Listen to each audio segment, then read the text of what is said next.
আজকে আমরা দোয়া কবুলের একটি গোপন রহস্য উন্মোচন করব।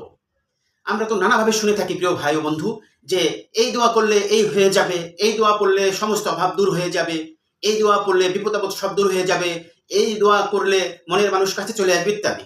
হ্যাঁ, বিভিন্ন সময় এই কথা ঠিক আছে, কিন্তু একটা গোপন রহস্য আমাদের এক আলোচনা খুব কম হয়। সেটা হলো যে আমাদের দোয়া কবুলের জন্য, আল্লাহ তাআলার কাছ থেকে কিছু নেওয়ার জন্য একটা জিনিস খুবই গুরুত্বপূর্ণ।